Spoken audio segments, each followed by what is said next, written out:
And away we go. 5, 4, 3, 2, 1. And now, the moment you've all been waiting for, the one, the only, the Bradley Hall. Oh my gosh. Thank you. Yes. Thank you. Thank you so much. Thank you so much. I want to welcome you to today's edition of the Bradley Hall Show. And I am your host, the Bradley Hall. Okay, I want to share something with you that I am really excited about. My new course, The Role of Meditation in Holistic Healing, is available now. In this course, I explore more about the history of meditation as well as the proven healing properties and benefits of meditation. I share with you various medical and scientific studies and experiments that are corroborating what gurus and mystics have known for thousands of years, that meditation is actually an integral part of holistic healing. Plus, for a limited time, I have thrown in 10 free guided meditations at the end of the course. So don't delay. Let's get started on your healing journey now. Go to www.lifeintruthacademy.com to register. Hi, welcome back to today's episode of The Bradley Hall Show. Today, I have the pleasure of speaking again with Bobbi Parish. Bobbi is a therapist and the founder of the International Association of Trauma Recovery Coaches. And today we're going to talk about the association. We're going to talk about Bobbi's story, and we're going to talk about what coaching means and how it can benefit someone in your life. I'm glad you're back. Thank you for joining me again. Absolutely. Obviously, you're very easy to talk to. I always enjoy speaking with you. Yes. So it's good to have you back. So today, I want to talk a little bit more about your journey, about your story. I want to give you the opportunity to tell your story. And let's just start there. Okay. It's interesting because we had exchanged a few messages and you asked, what would you want a trauma survivor who's just starting their journey to know? What would you tell them? And I think it would be a lot of my story. Because if you hear my story, then what I tell people, if there's, especially when the students first come into the class, the trauma recovery certification course, and they sit down, a lot of them are feeling like, can I do this? Is it okay for me to do this? I've had a lot of a hard time. Can I possibly be a good coach? And so I start off by, telling people, if you think you shouldn't be here, then I want to let you know, if anybody shouldn't be in the position they're in, it's me. Because I have gone some really, really hard and, places that I felt very ashamed to get to this point. And so, I give a little bit of my history, and I talk about, when I was a child, my mom and dad, who didn't have any business getting married, let alone having children, that, to back up just a tiny bit, in my family, in the generations, the firstborn child in any family is given to the church, the Catholic Church. So it was the expectation on my mother. She was the firstborn in her family. So the firstborn, if they're a female, they go into the convent. If they're a male, they go into the priesthood. And so my mother knew from the time she was itty bitty that she was supposed to be a nun. And she went to, did her Catholic school education, 18 years old, went into the convent. And she didn't feel it fit for her. So she left. And the family felt great shame that they had violated this rule and they could not have any pride in their children because this had not happened for them. And she was very much a lot of shame piled on her. So fast forward a couple of years, she marries my dad, um, and things start to go awry, but she feels she can't get a divorce because she's already failed the family by not becoming a nun. And she can't bear the shame of then going forward and getting a divorce. So she stayed in this marriage much longer than she should have. But one of the consequences of that is what happened to me. So my father, a perpetual child, just wanted to be loved. That's all he ever wanted, was to be loved. And my mother was like, I don't really want to have much to do with you. I especially don't want to have sex with you. So have Bobbi, you know, take this child, because she will stand in my place. So I don't have to have a relationship with you. And in particular, I don't have to have sex with you. And so, for 8 years of my life, from between the time I was 3 up until about the time I was 11, you know, my father sexually abused me. And the irony is that as a child, I thought that was love. Right. I thought that was love. And when I reached 11 years old, we never talked about why it happened, but I suspect he stopped because he felt I might get pregnant, and that would be a bad thing. And then he completely did a 180 on me and rejected me and started emotionally and psychologically abusing me.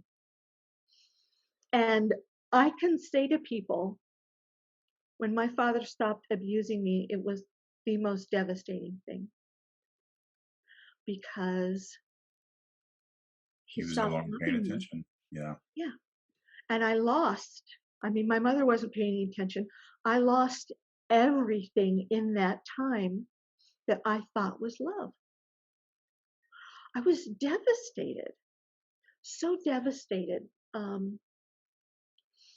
So, spend some more time growing up, start going through periods of depression starting about age 14.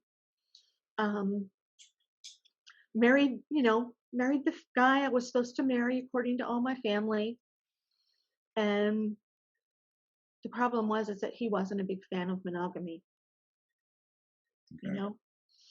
So that marriage started to fall apart. I was 27 years old and getting divorced, which in my family was horrific. Yeah. And it was really shameful for me. And that's when my depression went. And for the next 5 or 6 years, I bounced in and out of psychiatric wards, bounced in between a doctor who I thought might help to another doctor who I thought might help to another doctor who traumatized me by, telling me things like, this is your fault. You're malingering. If you would just do A, B, C, and D, you'd be fine. And lost my job due to my depression. Spent some time homeless, and finally found a therapist who taught me what it meant to love myself. And that was the pivot point for me, because I'd never experienced love. I didn't know what love was. Well, at that point, my idea of love was what took place between my father and I. Right. Yeah. Sure. And even though it was, the sexual abuse was there, but it came with, I love you, you're special, you're amazing. And it tricked me. I really did think that was love. But I started working with Gabrielle, and that was the first time in my life, I think, that I ever experienced what love really was. And she loved me. And she loved me enough to teach me what it looked like And I learned then, by reciprocating that love to her, I learned how to love myself. And that was literally my pivot point. I started working with her, and then I went up to Washington State and did a 10-day stay in a hospital specializing in childhood abuse survivors. And they actually cared about what I wanted to learn. They considered me part of my treatment team. They saw value in me. And that was the first time I'd ever experienced that in all the mental health system that I went through. It was always about, this is what you need to do here, fix yourself, do this. I never saw a treatment plan. I didn't know what they were writing down. So that was my pivot point, and that's when I, got my feet on the ground, went to grad school, was treated not so hot in grad school, because I had a mental health disorder. I was told that I didn't have the possibility to contribute to the field.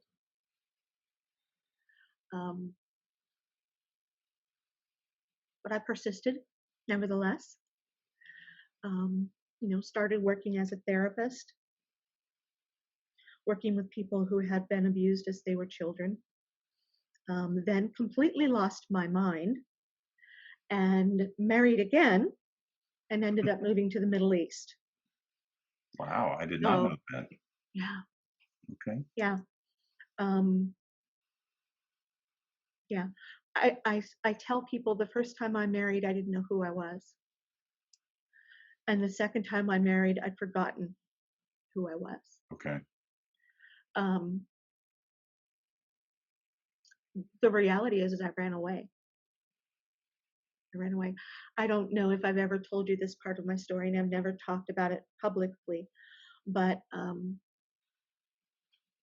I wrote a book in that period of time when I was in grad school, just coming out of grad school, and it was purchased by one of the big publishing houses. Wow. And I wrote the book. We pitched. I had a literary agent, the whole bit. We pitched the book. The book was purchased. There was a bidding, and I wrote the book. And it was going to hit the market, and I ran away because I was so afraid of being in the public eye. I was so ashamed of who I was. Yeah. That I ran away. Married someone, moved overseas, and lost myself in a toxic relationship because that felt safer to me than standing up before the whole world and saying, I have something to say. I have something to say that I think is valuable. I couldn't do it. It felt safer to be in a destructive marriage than to own my truth. It's what you knew. Right. Being in destructive relationships. Yeah. And familiarity is very powerful. It is. It's that uncomfortable comfort zone. Yeah. I know that. I don't like it. I don't really want to be here. But it's much less frightening. It's the beast I know. I know this beast. I don't know what's out there. All I have is fear. That's right. So, yeah, dealt with that for a long time. Finally got a divorce, had my little boy. Went through some more homelessness, some more struggles. But finally really found my feet, and started this program. And it has been, between that and marrying my wife, having my son, it has been one of the, most amazing experiences in my life. I swear I'm one of the luckiest people in the world in terms of what I do for a living. you know? I get to make a difference in people's lives. And then those people can go out and make a difference in other people's lives. And it's the most amazing ripple. And I get to be right in the middle of it. Yeah. Um, that has been so healing for me. It Oh, I'm was sure. so scary to stand up again and say, Yeah. hey, I think I have something, you know? And I think there was part of me, Bradley, that thought I would fail, Oh, I'm sure. you know? And I didn't fail. No. And, you know, it came around the next time for enrollments, and I thought, okay, this time it's going to fail. This Right. time it's going to fail because people, you know, have gone through the first round, and surely all of them now are looking at me going, yeah, she really sucks. Yeah. You Yeah. know? It's that inner critic. It's that no one wants to listen to what you have to say. Yeah. Sit down, please, before you just further embarrass yourself Right. and shame yourself even more than you already are. What if they don't like it? And what if it's not good enough? What if it's not Right. intelligent enough? What if Yes. someone who's better than me comes along and criticizes what I'm doing? Yes. Yeah. Yes. All of it. And I even had a few people file complaints with the state of Texas saying that I was providing therapy without a license. Okay. That was terrifying, I'm sure. you know? So I had to wade my way through that, and I provided a response to them, and they said, okay, you're good. You know, but it was the whole time, you know, Bradley, when you have a dock and a boat, I had 1 foot in the boat and 1 foot on the dock. Yep. You know, I think this boat can go places, but if it doesn't, I'm just going to take my foot out, and I'll be okay. I'll be here on the dock. But as soon as you step in, 1 foot in the boat, it wobbles. It does. And exactly. the boat isn't as stable as the ground. You're like, whoa, and you pull your foot back to the stable ground. Right. Or the boat drifts out, and it's like, I don't know how far my feet can stretch, my legs can stretch from one another. Right. You know. And then there's the risk. Well, crap, I can't get back to the dock, but I can't get fully into the boat either. Yeah. And so then there's the risk of maybe you're just going to fall in the water, which Right. is that abyss of even greater shame and failure. That's right. So if there's anyone out watching this or listening to this who thinks I can't do a good thing, you can do a good thing. You can overcome, you can heal so much if you have someone walking with you on the journey who truly cares about you and knows trauma. Yeah. Those are the two pieces that they need to know. They need to know trauma, and they need to be invested in creating a relationship with you. Yeah. And, you know, I tell people, you have those two things, you're good. Yeah. You know, it took me 20 years to get back on my feet. And the greatest hope, Bradley, that I have with this program that I do is that I can cut that time down for some people. Right. They don't have to go through 20 years of bouncing in and out of the psychiatric ward, you know, being declared disabled, being homeless. That I can help them get from point A to point B in a shorter amount of time and with much, much, much greater effectiveness. Yeah. But let's hit on this for a second. Okay.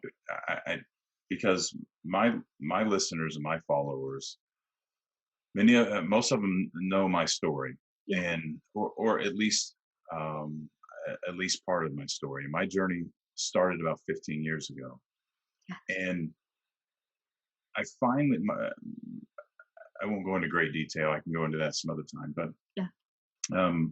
Michelle and our marriage had fallen apart. My life was just out of control. It was just a wreck. I was trying to hold everything together, and with duct tape, and that only lasts so long, and it was unraveling right in front of me. And I found a good therapist, and she was someone Will and I talked about this the other day. I would eat a therapist alive if I wasn't there to sit down and hold hands and play games. I was there to fix a problem. If we were going to fix the problem, if you didn't know how to fix it, then we were wasting our time. Okay. And I found a therapist who challenged me. She was amazing. Good. And that set me on my way. But our time was limited. And since then, it's been nothing but me by myself, Yes. reading, watching videos, and writing things down, and trial and error, and trying this and trying that. Yep. And it's been an amazing journey, and that's still part of it. Even if you have a coach, it's still part of it. It is. But I also feel the same way that you do, that if I had had a coach Yes. during counseling or Yes. after counseling, Right. that this process would have been accelerated. Who knows where I would be at Right. now? Yeah. Because I spent so much time trying to live a normal life, Yes. trying to modify my behavior, trying to understand why I was behaving the way I was, Right. just trying to put everything. You only have a limited time of energy, Yeah. Yeah. and so time and energy. So the thing that I want our listeners to understand is that anyone who ever did anything worthwhile, remarkable in history had a coach and or a mentor. Yep. Yes. LeBron James has a coach. Michael Jordan had a coach, right? Olympic Right. athlete have Yep. a coach. Exactly. Anyone who is the CEO of a corporation making millions of dollars had a mentor. They had a business coach. They had someone who was teaching them the ropes. They just did. Exactly. I think we have this fallacy that you grow up and you go to college and you learn so much in college, and now you're ready to go out and you either do or you don't. And that's not the case. It's not the case at all. No. And that's where we come into play. So your organization is the International Association Of trauma Recovery Coaches. Yep. And you founded this organization as a therapist. Yep. Because there seemed to be a lack of trauma-informed care in the therapy world. Is that correct? Yeah. No, actually, no. Okay. I founded it because I found coaching Okay. to be for me as a therapist. I found coaching to be a way that was much more effective with my clients because it doesn't have the same rigid boundaries in terms of establishing that relationship. Okay. I tell my clients that I love them. As a therapist, that's like, yeah, I don't know if you're supposed to be doing that. And I don't, it's not like they become my best friend and I have them over for dinner, but I want them to know that they are loved. And it doesn't matter what they bring into session to talk about with me. I will still love them. And that's the magic. To me, that's what I found, is within that capability is where the magic lies. Because I cannot learn how to love myself until I see it in a relationship. Most of us have sustained this trauma within the context of a relationship, right? It's called interpersonal trauma. So I either was traumatized when I was a child, mom, dad, sibling, grandfather, coach, and then, maybe I grew up, bad relationships, again, then traumatized within the concept of a relationship. We can't gut through that healing on our own. We cannot. We have to sustain some of our healing within the context of a healthy relationship. It'd be like someone got into, a car accident and they're traumatized by it. And they come to me and they say, Bobbi, I don't know what happened. I can't remember anything. I'm terrified to get back in a car. Okay, well, let's just sit and talk about that. Okay, let me walk you through the process. Okay, so you're going to get your car keys and you're going to go out to the car and you're going to start the car up. And they're sitting across from me. We're having this conversation about how to safely drive a car while we're sitting and talking to each other. Doesn't work that way. You got to get back into the car. That's right. In order to, soothe that trauma. So I can't sit and talk about how do you have a healthy relationship and how to love yourself without letting you experience that in the context of a relationship. And I stand in opposition to many therapists, psychologists, and say this needs to happen with trauma survivors. It has to, in order for them to experience healing. So, yeah, I walked away from being a therapist and swapped over to the coaching because I thought that's where most of the power lies. Yeah, I need to know I need to know how the neurobiology works. And, I need to teach my clients about their enlarged amygdala, and we need to address all these things. But unless it is within the context of a healthy, compassionate relationship, all of this becomes noise, Right. you know? Um, It's knowledge versus application. yes, you've got to have both. Yeah. It's like I tell people affirmations are not really helpful for trauma survivors because they're just words. Yeah. And we were steeped in years and years and years of someone saying one thing to us, but then, behaving in an entirely different way. My clients need to not only say the affirmations to themselves, to say to themselves, I'm loving and I'm deserving of being loved. But if I'm not treating myself that same way, if I'm saying I'm deserving of being loved, but then I go out to a bar every weekend and hook up with a stranger, that's not loving behavior. Right. I have to love myself in my actions as well as in my words. And it's part of the healing journey. Yeah. Yeah, and it's the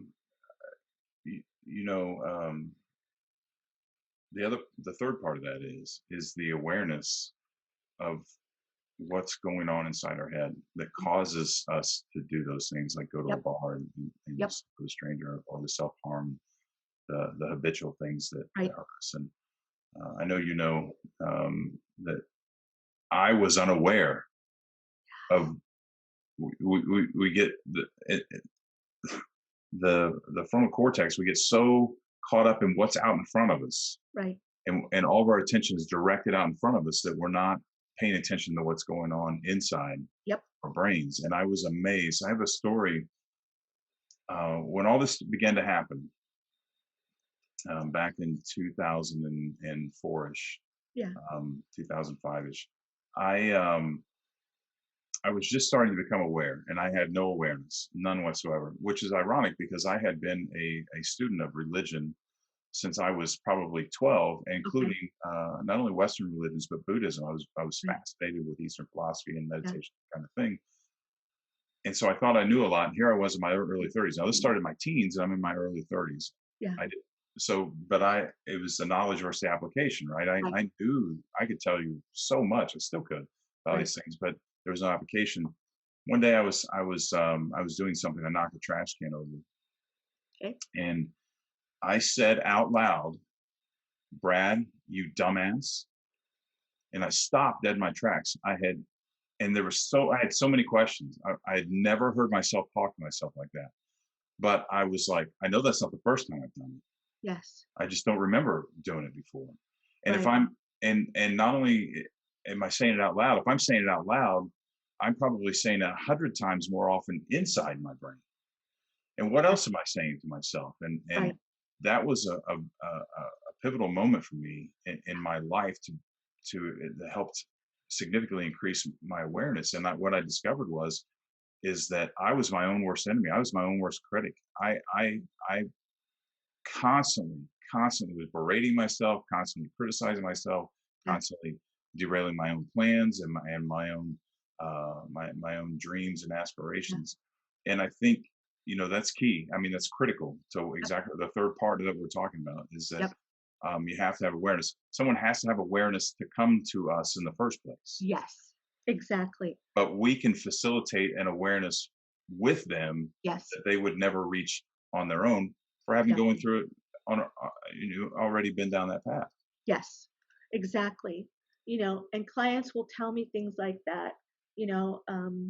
I knocked over the garbage can yesterday and I'm such an idiot. Yeah. where does that come from? Do you hear that? What I'll ask my clients is, do you hear that in someone in particular's voice? And sometimes they'll be able to say, yeah, that's something my dad would have said to me. But sometimes it's just like, no, I think it's just something I say to myself. Let's, take that out into the light and take a look at it. I don't know, when my son was a child, little, like 4 and 5, he used to pick things up off the ground and stuff them in his pockets that he thought were cool, So invariably I'd be doing the wash and out would come, a tiny little pencil that's been sharpened now to this, or, a cap off of something, or rocks, And I think all of us, whether you've gone through trauma or not, we all got rocks in our pockets. That's right. We all got things in our pockets that we've picked up over the course of time and never looked at again. And so, when we're working with someone, it's like, take all that out. Let's look at it all. What do you want to keep? What do you want to throw away? Yes. What do you want to add to your pockets? That's right. That you've never carried around before? Because I will go with you. We can walk over there and go get it right now. Yep. And you can pick it up. Yep. And I know it's behind that fence, but I've got a Yep. key to that gate over there, and we can walk right around and you can go pick that up. Exactly. Yes. Yes. Because we know what that's like. That's right. Michelle and I, when we almost divorced 15 years ago, and we decided together. I'm very, very, very, very lucky because I had someone to do this with me. Yeah. And though we both discovered, I was lucky that she discovered that she had trauma also from her childhood, and that she hadn't dealt with, and that she was not happy with her habits and her behaviors. And so we were able to talk about things that most married people will never talk about. And I know that, and I'm very blessed. I'm very, very blessed. I know that. But we were able to talk through those things, and together we talked about what we wanted our marriage to look like. And so that's the analogy I use. The pockets is the analogy I use. I tell everybody that we took all of our junk out and threw it all on the table, and we talked about each and every piece and item, and we decided what to throw out and what to keep. Yes. And that's that's exactly what people, and I don't think people can that people realize that. I've heard so many people say, this is our lot in life. This is, what we were born into. This is who we are. This is, and who we are is nonsense, neuroplasticity. That they thought that maybe 40 years ago, but science has proven you can be anyone you want to be from this point forward just by changing your neural patterns. Exactly. And I think there are people who will go from birth to death never having realized they have anything in their pockets, and perhaps not even realizing they have pockets. Yeah. Because that's scary. Yeah. And I think it is an amazing testament to the desire and the commitment to change that you and Michelle were able to put that stuff on the table. Not a lot of people do that. Yeah. Yeah. I'm aware enough to feel fortunate that we did it that way. I look back and it's so scary of how many options we both individually had at the time. When you quantify those, it's unquantifiable of the decisions we could have made, and we made that decision. And I'm thankful every day. And that's why I enjoy doing what I do so much, to help people make that decision. Because if I have someone that's like, hey, I'm thinking about doing this, and I'm like, well, let's take a look at that. Exactly. And let's talk about the other options and take a look at those, and make sure you have all the information so you can make the best one, not just what you think is right for you right now. Let me offer, some perspective. Yeah. Yeah. Because many of us feel so stripped away of options. Yes. And we don't feel powerful. So maybe that would be an option for that person over there, but they're smarter than me, or they're better than me, or, they have this, and this, and I don't have it. Yeah. Yeah. Do you think that's a testament to with trauma survivors constantly living in a life of a reactionary state? and Absolutely. not having the ability to be proactive Yep. because when they were younger, they had no control of their environment. Right. Right.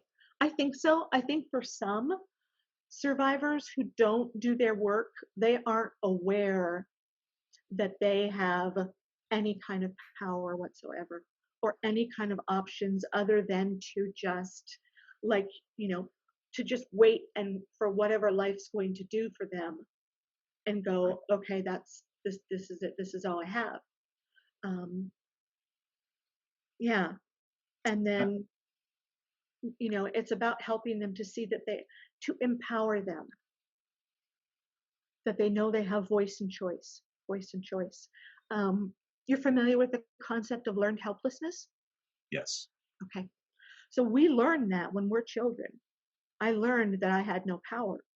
My mother and my father did an excellent job of training me, grooming me to believe I had no power. And then I grew up, but I still believed I didn't have any power. I still felt I was at the mercy of whatever wind or storm or, water flow came along. Yeah. I couldn't change it. Um, you know, that simple task of empowering someone to see that they have voice and they have choice. Um, that's a skill they're going to learn, that they're going to take up, and their world is not suddenly going to open wide That's right.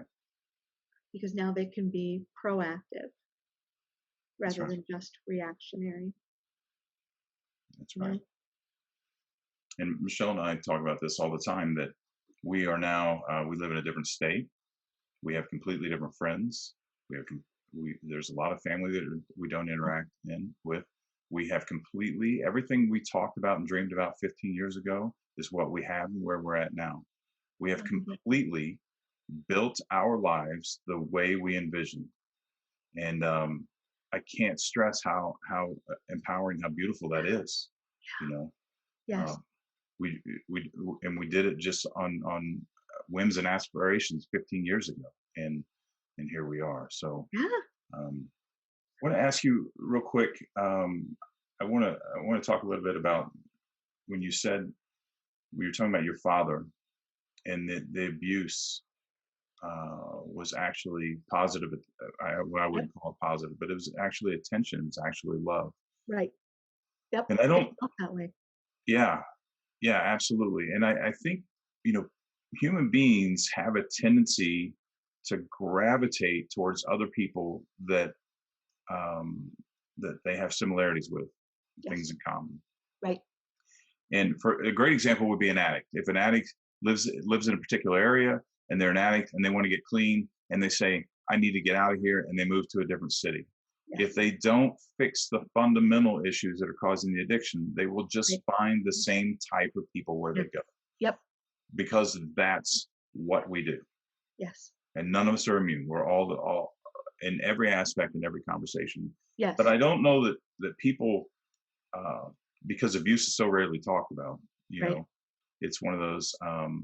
Even as an abuse survivor, when I was younger and people start talking about their abuse, I thought, oh God, here we go again. You know, and it's not necessarily because of a lack of compassion. It's because I got so much going on. I don't have time to squeeze your stuff into what I'm doing. Right. And I think a lot of people still fall into that category. Yes. So it's important for people to understand that abuse survivors, especially because in this conversation, you and I are Yeah. both sexual abuse Yeah. survivors, that unfortunately, when we're sexually abused as a child, there's a sense of normalcy Yep. about the abuse, Yep. about the sexual deviancy. Right. Sex is naturally programmed to to feel good, to be a Yep. positive part of our lives. Yep. And we've adulterated it. Well, we didn't. Someone else adulterated it by mixing the love and the Right. sex with the lies and the shame and the guilt and Yep. all the things that go on top of it. That creates a cocktail that as we get older, we Mhm. seek out people who have that same type of behavior patterns. And I don't Yeah. want to say broken. Nope. I'm Not not broken. Yeah, I mean, I say we're all broken. So if we're all broken, we're all normal. Yes. But we seek out our tribe, our people that we have a connection with, have things in common. So if it causes our relationships to be dysfunctional, so we seek Yes. out other people for dysfunctional relationships, which is Yep. why my marriage ended up where it was 15 years ago. Yeah. And I think I just, if you want to talk about that a little bit more about with your father and why, I mean, you were getting attention, I and was. children need attention, Right. And I was right? getting affection, and children need affection. That's right. My mother was kind of the type, I'll tell you the story. This is classic. This is my mother, classic. Um, I walked to kindergarten when I was a kid. It was like maybe 6 blocks away.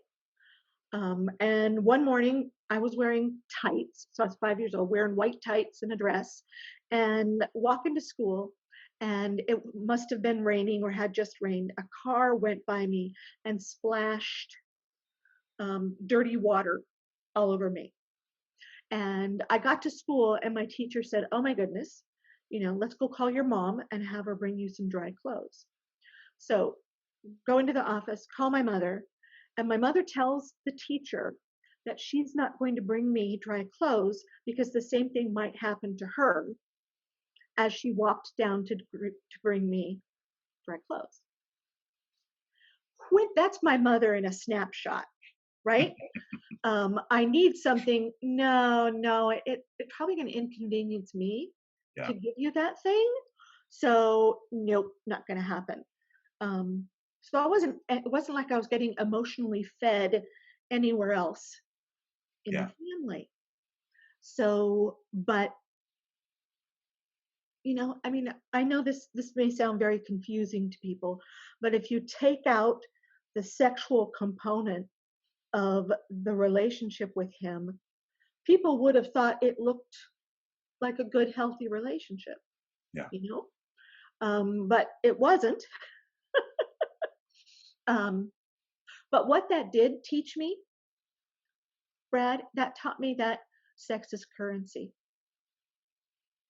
That's what that taught me, is that um, I say this, but it's a sticky way to put it, but I think inside my child mind, especially as I got older, I eventually realized that you're not supposed to have sex with your dad. But he loved me. Can we stop there for a Yeah. second? Because people who haven't gone through this, that probably just hit them upside the head, and they didn't know where it was coming from. Yeah. Because they're like, what do you mean? But that it's an important component because Yes. your boundaries had been so disrupted. There were no boundaries that you thought Yeah. this is just the way the Right. world works. Right. Yeah.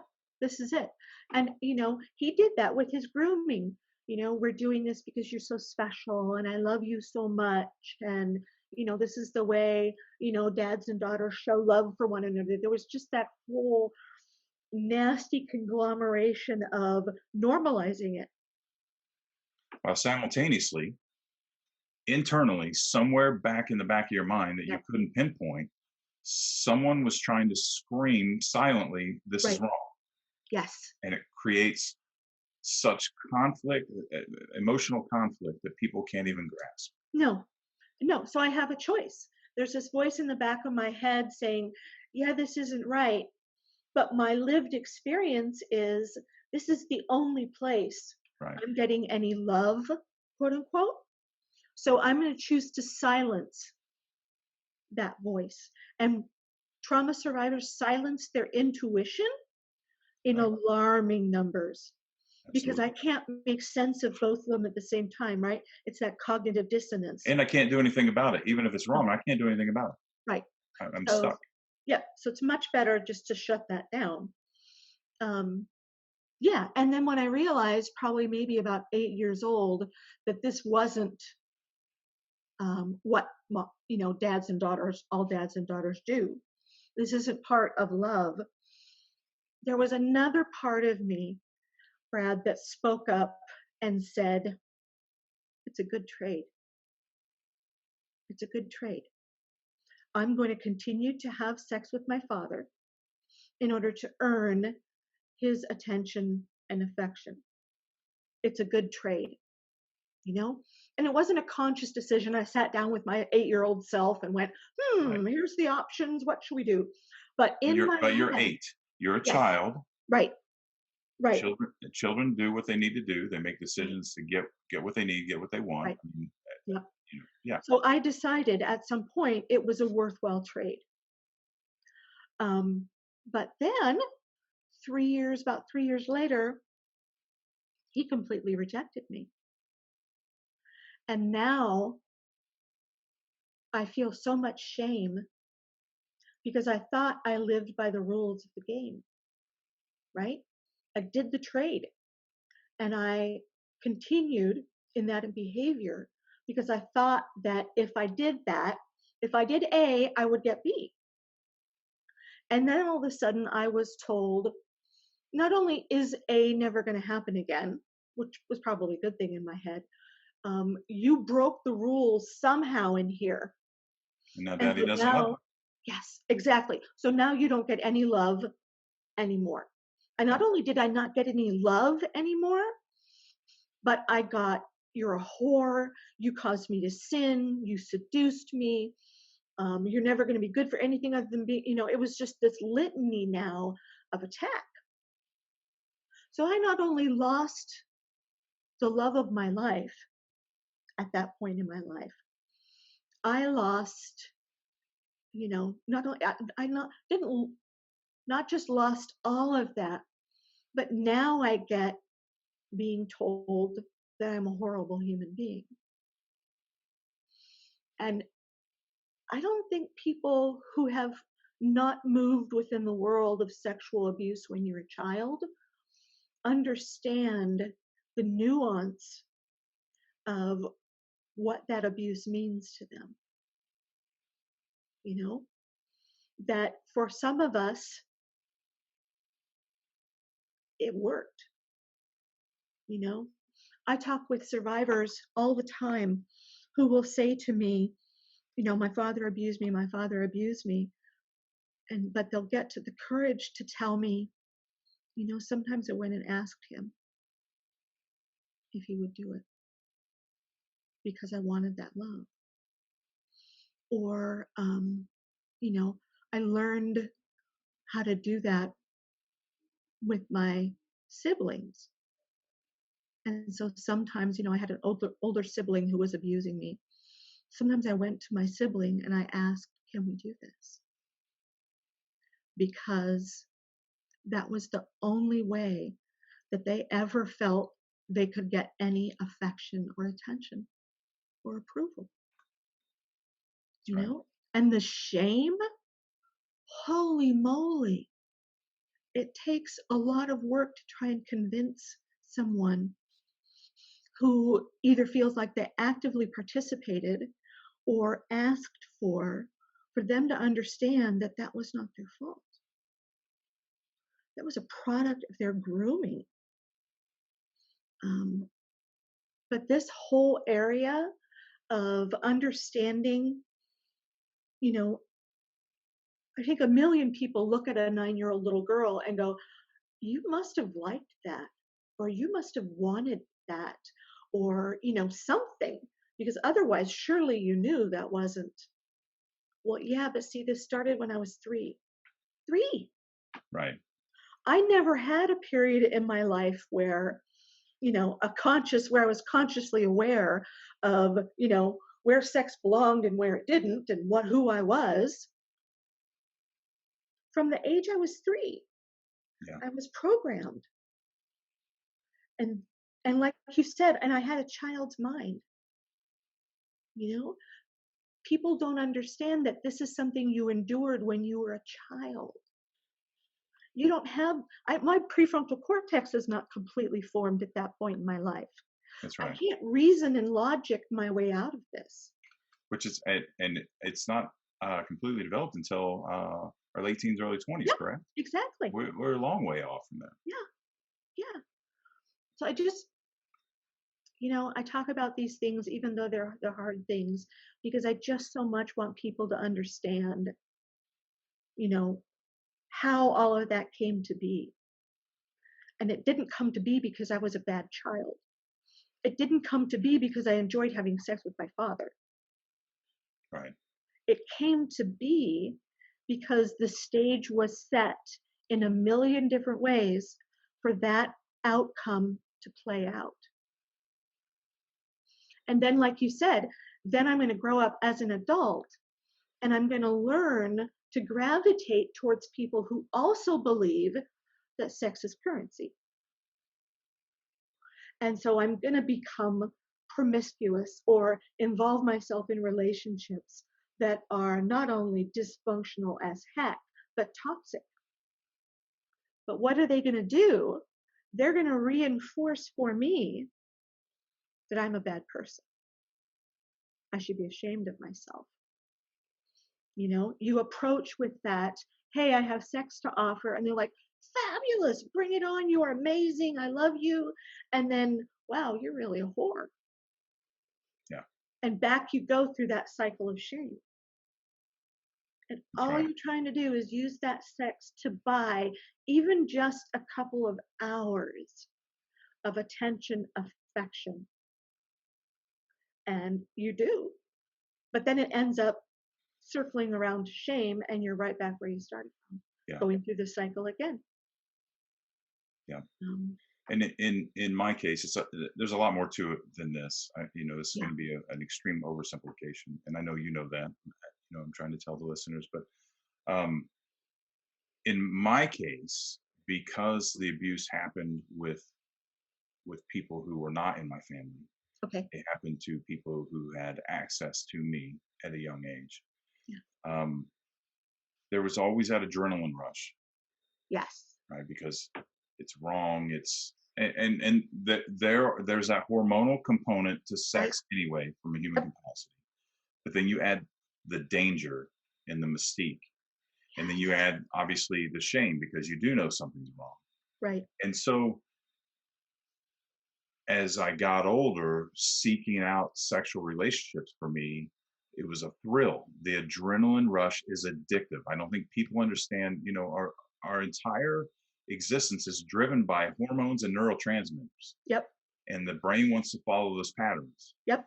And so it was something would click and all of a sudden the hormones and the all the chemicals would kick in. And I was like, oh, this is exciting. Yes. I've been here before. Yep. Let's do it again. Follow the pattern. Yep. It's over. Now I'm like, oh my gosh, I just cheated on my wife. I'm a horrible person. I've done this, I've done that.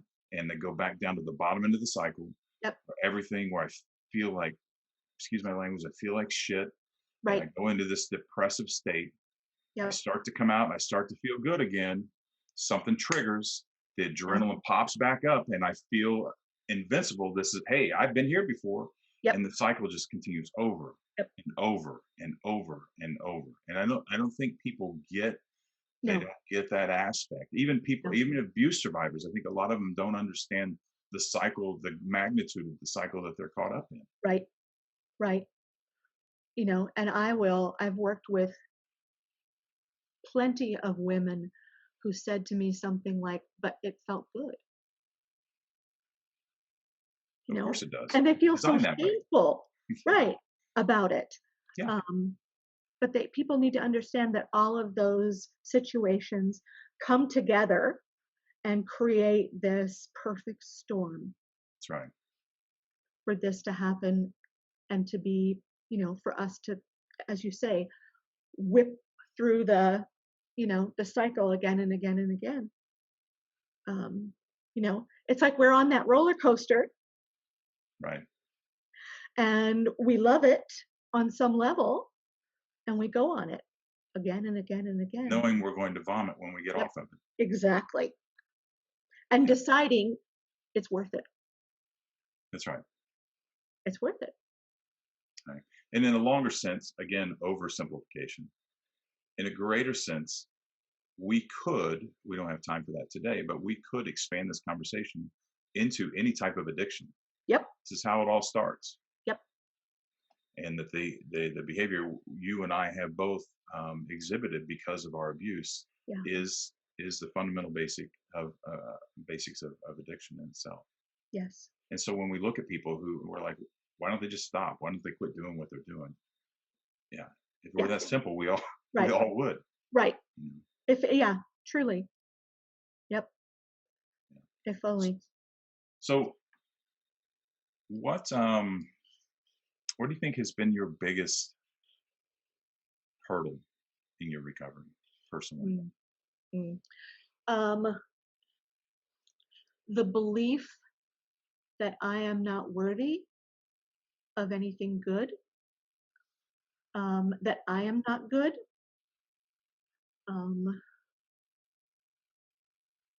Yeah. And underlying all of that, the shame. And I can't do this. Yep, I can't do this. I I'm not can't good get back enough. up. Right. I say all the time that falling off the wagon isn't really the problem. It's not getting back on the wagon. Right. And to take that a step further, a lot of times getting back up on the wagon takes a lot of strength and energy. Yes, it does. And how many times you're like, I can't do this. I can't. Right. I can't. You know. Yeah. That's one of those phrases that my head uses a lot. Is that simple phrase, I can't do this again. Yeah. I can't do this anymore. I can't do this again. But we do. We do. But, like you said, people who look at someone who has an addiction and they are tut, tut, tut, tut, if only you had greater willpower. I know that those people are lost in that addiction because it helps them cope.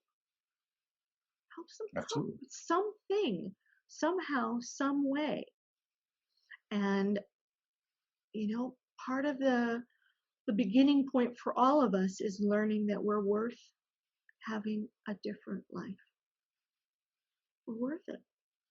Absolutely. But that's the underlying, if I had to, people talk to me about, what was the hardest thing about your childhood? Yeah, the sexual abuse was rough, but that doesn't haunt me anymore. That's not what haunts me. What haunts me is believing that I don't deserve to be loved. Yeah. Great point. Because survivors often look back on their abuse and think, it really wasn't such a big deal. I shouldn't make a big deal about it, which was in my case, because I didn't realize all the underlying things I was dealing with were all because of what I had gone through. Yes. Yes. There are so many manifestations of I'm not good enough, that you see all of the addictions, the workaholic, the person who has to be perfection oriented, people who are codependent. All of that is a manifestation of the combination of I'm in emotional pain and I'm not good enough. Yeah. That's why, again, and I know I keep going back to this, but I'm going to go back to it again.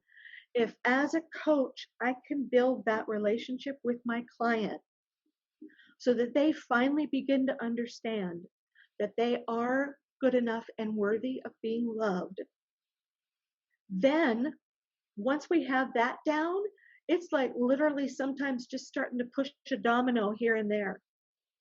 And things just go woof, and down they go. It's not as simple as that. But once one of my clients begins to understand that they are lovable and deserving of love, a lot of things start to be, the sun starts to rise and show, some of those things out there as manifestations of I'm not good enough. And now I can start to knock some of those down. And then you get that lovely momentum. And it's healing. Yeah. Absolutely. That's I absolutely love being a coach. I'm so glad that I've become part of your organization. I've been coaching for a long time, and it fits right into the holistic part of things. And I think we haven't talked about any statistics here, but I think the statistics for child sexual abuse are alarming in and of themselves. But I think if we broaden the classification and we looked at the population as a whole, I think just about everyone has experienced some kind of trauma that negatively affects their behavior. Absolutely. And I would think a vast majority of that population doesn't even realize that Right. what's causing them to do the things they're doing. Right. Which is what I love about integrating the trauma recovery coaching and with holistic coaching, because Yep. everything all fits together. Yep. And no matter who you are and where you are, if you want something different, you want to be someone different. Now, Right. that's an oversimplification as well, because just being who you are is enough. Yes. But if people have this desire to be something. If you want to be something different, you want something differently. Yeah. Find a coach. Yep. Find a coach and someone you trust. Doesn't have to be me. Doesn't have to be Right. you. But find someone that you trust and start confiding in them and let them help you walk through. I think people underestimate what kind of a huge positive impact it can have on their lives. Yes. Yes. If you are at A and you want to get to B, a coach may not be able to tell you exactly which way to go because coaching is client led, but they can say, I've been to B. Yeah. So I got this map, got a GPS. Yeah. And I use the analogy sometimes. If you were going to the Amazon basin and spend 3 weeks there, right? You didn't know anything about it. And someone come up to you and said, hey, I've been there 4 times. Yes. Would you like me to go with you? Yeah. You'd be a fool to tell them no. Right. And that's what coaching does. Yes. There you go. Yeah. Exactly. So if you had a book, an easy book for people who are just starting to identify with this, that don't have a level of understanding or awareness, what would be one book that you would recommend to the listeners? I would recommend that they take a look at Pete Walker's Complex Post-Traumatic Stress Disorder I concur. book. It's not full of jargon, and he comes at it as he has that perspective of being that. Yeah. He comes from a place of having been there. He's been to the Amazonian jungle. Yeah. A lot of these other books that are out there by people who are more well known, they haven't been there. Not that that necessarily makes their book less valuable, but if I have a choice of what book to give to a survivor, I'm going to give him Pete Walker. Yeah. Yeah. I agree completely. I've gotten a lot out of a lot of the books that you've recommended. Yeah. But there's a lot. Some of those, there's a lot you have to wade through to get what you need out of it. And Pete Walker's book was a page turner. Just every page. I'm going to have to go back and read it again. Yes. It was amazing. So. Yeah. But if you want to start with something smaller and easier, I would point someone in the direction of Brene Brown. Okay. She's got, you can start watching YouTube videos. I know some of her books are on Audible, and she talks about shame. And, if you have gone through childhood abuse or even adult abuse, domestic violence, you've got shame. Yeah. Miles and miles of shame. And if you can look at what she talks about, and she talks about the value of imperfection. So you can really begin to absorb and hold on to the fact that I don't have to be perfect to be valuable. Right. And that stems, it's not only for abuse, sexual abuse survivors or physical abuse survivors or people who've been neglected.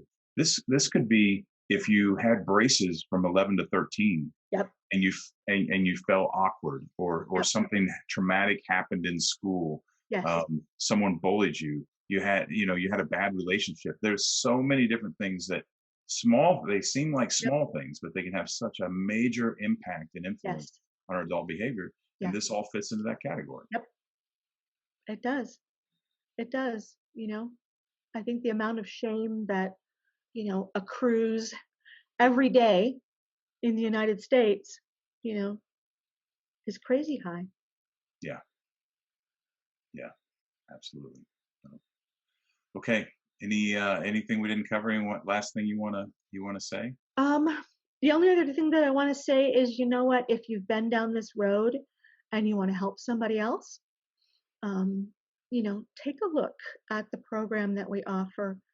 I am blessed to have been told by many people that just going through the program is healing for them. I was one of them. Yeah. So, When I came to you, I had 15 years of recovery under my belt, and I study deep and thoroughly. I'm a very critical thinker. I take a lot of information. Oh, I thought when I came to your program, all I was doing was getting a certification yeah, because I'd already been there. Couldn't have been. It was the farthest thing from the truth. Again, going through the program helped me level up. I just told a group of people that the other day. It helped yeah, me level up. We're always growing. We're always leveling up, yep, and it did that for me. And I recommended the program to several of my friends. So yeah, I concur. good. I love it. International Association of Trauma Recovery Coaches, Yep, yep, BobbiLParish.com. yep.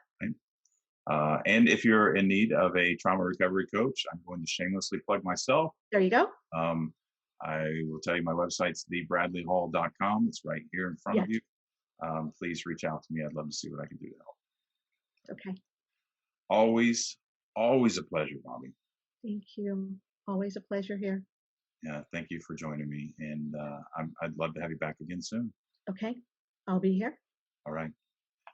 Good talking to you. Take care of yourself. Okay. Thanks, Bobbi. Bye. Bye-bye.